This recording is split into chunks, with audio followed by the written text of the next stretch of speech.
વડોદરા શહેરના ફતેગંજ વિસ્તારમાં રસ્તાની દુર્દશાના કારણે લોકો ત્રાહિમામ પોકારી ઉઠ્યા છે। ખાડા પાસે મેયર અને મ્યુનિસિપલ કમિશનરના ફોટો લગાવી જાગૃત નાગરિકો દ્વારા વિરોધ કરવામાં આવ્યો છે। વડોદરા શહેર ઐતિહાસિક શહેર છે।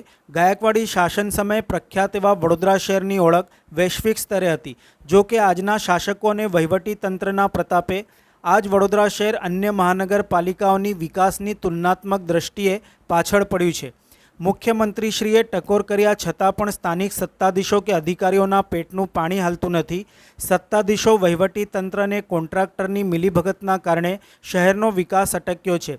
લોકો ટેક્સ ભરે છે પણ પ્રજાની પ્રાથમિક જરૂરિયાત એવા ગુણવત્તાયુક્ત રસ્તાઓ આપવામાં પણ સત્તાધીશોને તંત્ર નિષ્ફળ રહ્યું છે। વડોદરા શહેરના ફતેગંજ વિસ્તારમાં પણ રસ્તા પર ઠેર ઠેર ખાડાના કારણે લોકો ત્રાહિમામ પોકારી ઉઠ્યા છે। 6 મહિનાથી એક બાજુનો માર્ગ બંધ કરાયો છે પણ કામગીરી હજુ પણ પૂરી થઈ નથી। ખાડાના કારણે લોકોને સમય શક્તિનો વ્યય થાય છે, સાથે સાથે વાહનોને પણ નુકસાન તેમજ શરીરને પણ નુકસાન પહોંચી રહ્યું છે।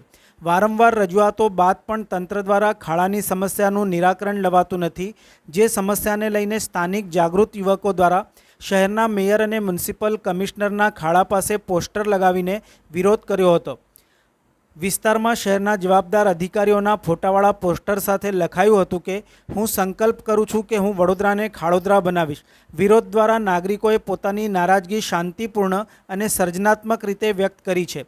સાથે જ અન્ય વિસ્તારમાં પણ લોકોને અપીલ કરી છે કે તેઓના વિસ્તારમાં પણ જો ખાડા હોય તો ત્યાં સંબંધિત સત્તાધીશો અધિકારીઓના પોસ્ટર લગાવી વિરોધ કરાય।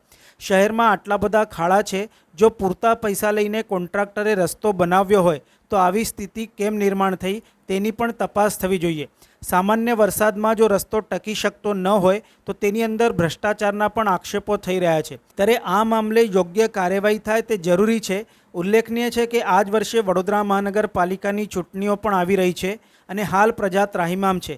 ત્યારે આ ખાડાઓ ચૂંટણીના પરિણામો પર પણ અસર પાડી શકે છે। આશા રાખીએ કે ઠેર ઠેર આટલા વિરોધ બાદ તંત્ર ઊંઘમાંથી જાગશે અને સંવેદનાત્મક રીતે કાર્યવાહી કરશે અને લોકોને પડતી મુશ્કેલીમાંથી મુક્તિ અપાવશે।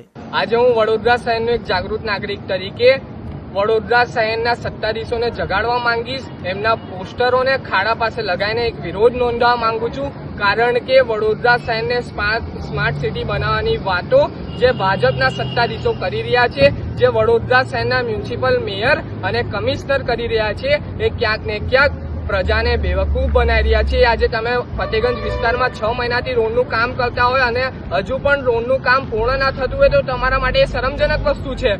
આજે તમે જોઈ શકશો કે ફતેગંજ વિસ્તારમાં 6 મહિનાથી વન વે રોડ ચાલે છે, લોકોને કેટલી હાલાકી ભોગવવામાં આવી છે એ મેયર કે મ્યુનિસિપલ કમિશનરને દેખાવામાં નથી આવતું। તો આજે હું તમારો પોસ્ટર લગાવીને વિરોધ નોંધાવીશ અને તાત્કાલિક ધોરણે આ ફતેગંજ વિસ્તારનો રોડ અને વડોદરા શહેરના તમામ ખાડાઓને પૂરવામાં આવે એવી માંગણી પણ કરીશ, કારણ કે વડોદરા શહેરની પ્રજાએ ભાજપ સરકારને ખોબે ખોબે ભરીને વોટ આપ્યા છે, તો એ વોટ તમને કામ કરવા માટે આપ્યા છે, નહીં કે પ્રજાના પૈસાએ તમને લહેર કરવા માટે આપ્યા છે। તો હું બીજી અપીલ વડોદરાવાસીઓને પણ કરીશ કે તમે તમારા ઘરની આસપાસ જેટલા પણ ખાડા પડતા હોય એ તમામ જગ્યાએ એમનો બેનર લગાવીને વિરોધ નોંધાવો, કારણ કે આ ભાજપના સત્તાધીશો અને મ્યુનિસિપલ મેયર અને કમિશનર ક્યાંક ને ક્યાંક ઊંઘમાં બેસી ગયા છે। એમને ઊંઘમાંથી જગાડવા માટે આવો વિરોધ તમે રોજ પર રોજ કરતા રહો, કારણ કે આ રોડ રસ્તાઓને લઈને અકસ્માત દિવસેના દિવસે વધતું જાય છે। એના કારણથી લોકોના ક્યાંક ને ક્યાંક મૃત્યુ પણ થાય છે।